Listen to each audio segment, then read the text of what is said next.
Alright, so we have made it to the tiny house, and I'm telling you, it is in the middle of nowhere. But look at the views we're going to have. Holy cow. Yeah, you're kind of out here in the middle of nowhere. Yeah, there's the house over there to the left. And this is where we're at, just like nowhere, in the middle of nowhere. Wow. It's so cool. Around you. Yeah. So hi everybody, Shannon Karen here with Wandering Out Yonder. I'm going to share with you guys our very first HIPCAMP experience. Now, I don't know if, some of you probably already know about HIPCAMP. We actually just discovered it. Well, we heard of it, but we never used it. No. And for some reason, when we were planning this trip,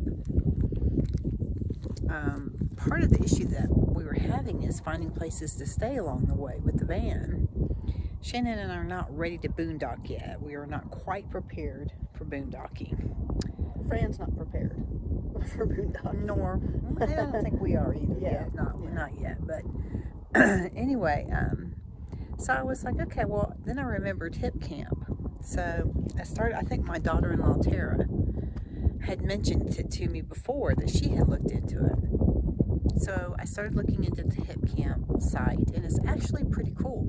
Great for people with campers, RVs, vans, tenting. I mean, the whole 9 yards. You car camp, you solo car camp, you anything.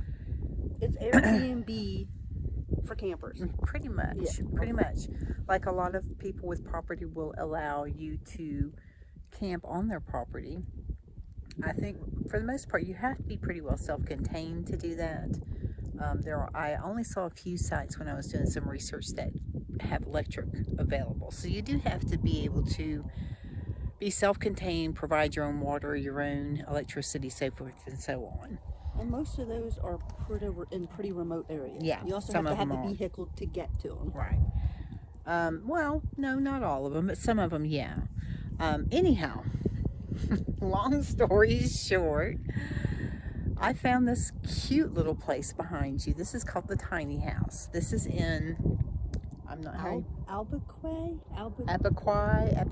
We're not sure how to say it. Near El Rosito, New Mexico, near Santa Fe National Forest. Yes. Yeah, actually near the CDT. I mean, it's in that area. So it's basically this gentleman's property. Real nice guy named Harvey. It's his property, and he has built a tiny house on his property that he rents out. This was $75 a night. What a steal! I mean, seriously, what a steal! I would have paid more, but it's behind you, as you can see. Okay, guys, so here we are. Now, the gentleman that owns this property that lives up next to it. This is his property. Real nice guy. His name's Harvey. And this is the little stair steps up to the house. Shannon's over there taking pictures. But you are just sort of out here. I mean, it is so cool. Okay. Has an AC unit. Here's the little porch. And here's your view.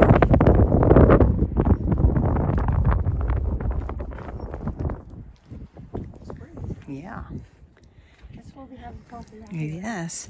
Now he will provide you with firewood if you would like to have a fire. He has a fire pit right here.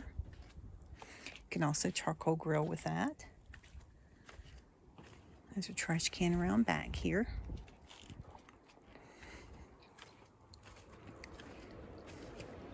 All right. Okay, so now we're going to go in, but this is the view, guys. This is so unbelievably cool. Day 15's turning out pretty good. Yeah. All right, so take you inside. All right, so you walk in, and you first see the kitchen. Adorable and welcoming. And he supplies you some nice little amenities. Look at that there. Some spices, some coffee mugs, a coffee maker, a hot water for tea, We've got a little 2-burner stove, some olive oil, cooking utensils, cabinetry, nice size fridge. Nice and clean. Everything's clean. It's got a broiler oven up on top here if you wanted that. There you go. And then this looks like it's here's the bathroom. Yeah. So you come in here. There's some toilet paper, extra toilet paper, some towels. The toilet. You've got a window. And then here's the shower. And then there's some hooks right there. And some shampoo and conditioner. How nice. Wow, super nice. And you can smell the wood. See, the ceilings are made. There's a lot of wood in here. I love that. So some wine glasses, some plates. Here's your sink. And amenities for washing. There's a drain board. Plenty of things. Silverware, cooking utensils and gadgets. There, the self-closing cabinet, and there's your trash can. And that is your view from the sitting room in here. Wow, so cool. And here's another view from the sitting room. It's got a radio, which is kind of nice. There's a closet. Here is the ladder to get up to the loft bed, which I haven't gotten up to yet. But yeah, super cute little area. Oh my goodness. And it's got a heater and an AC. Super cool little rug. Very southwestern. Fantastic, cute little place. Yep. All right.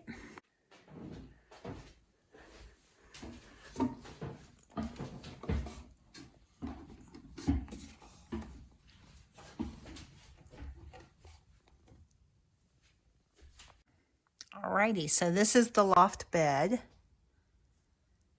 Yep, pretty snug. And there's Shannon. Okay.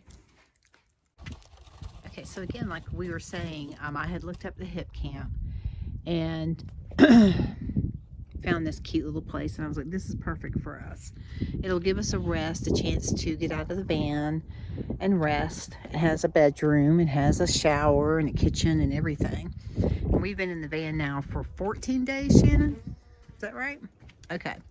So, yeah, so we're going to take about 3 or 4 days here and rest. But look around you.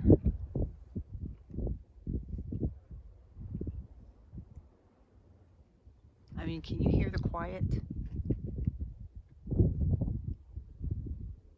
That is just beyond heavenly and peaceful to me. That's where we are at. Okay, so again, like we were saying, this is our first HIPCAMP experience, and when we were planning this trip, a lot of the places that we've had to stay along the way are at KOA campgrounds, which we were not too thrilled with having to do that because we've never camped at a KOA campground before. We typically camp in state parks. State or national, yeah. Right. Yeah. So we were not real sure what to expect with that. Now, I will have to say, For the most part, our KOA visits were overnight. We just needed a place to stay. a safe place to A safe park. place to park, to shower, to eat, to go. Okay? So they were just quick overnighters, basically. And I'd have to say that for the most part, with the exception of one KOA that we stayed at, they were really nice. I mean, we were impressed with how clean they were, the amenities that they provided, and The convenience on and off the highway. right, and it was safe. Mm-hmm. So that was the other issue for us. We weren't sure what it was going to be like. Anyhow, so that's kind of where I was like, well, we need to find somewhere else. We need to find something else along the way that we can stop and really get some rest. That's when I found this on HIPCAMP. And I can't even stress to you guys enough to look for these kinds of places. that are affordable. Like I said, this was $75 a night. Is that I correct? think so. Yeah. Yeah, and it has a bedroom, a full kitchen, a full bathroom, or a bathroom with a shower, living space, the views. Desert. I mean, you just can't beat this for We're 75. not looking at a camper 3 feet away I can from tell us. you, for example, one of the KOAs we stayed at was $60 for the night. And it was basically a gravel parking lot with a power box and a faucet or a spigot for water. A leaky faucet. Yes. Next to a dirt bike track It was and a highway. It was loud. It was the one we would not recommend, okay? We actually bailed. Yes. Yeah, I was like, I'm not staying here. But anyhow, my point being, do some research. If you're planning a trip, get out and do some research.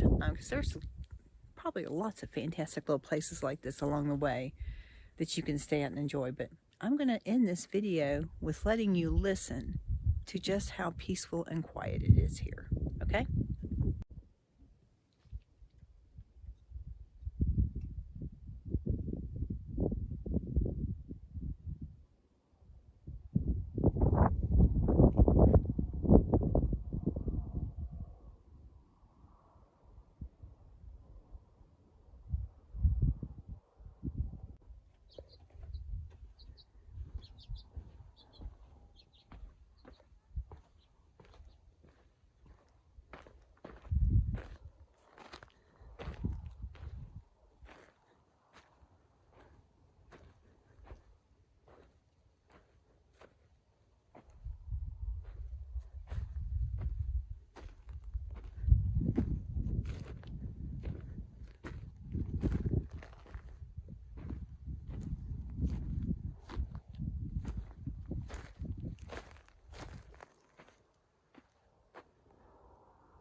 Okay, so we're nearing the end of day 15 of our trip out west, and as you can see, we have a beautiful view of the sunset out the window of our tiny house.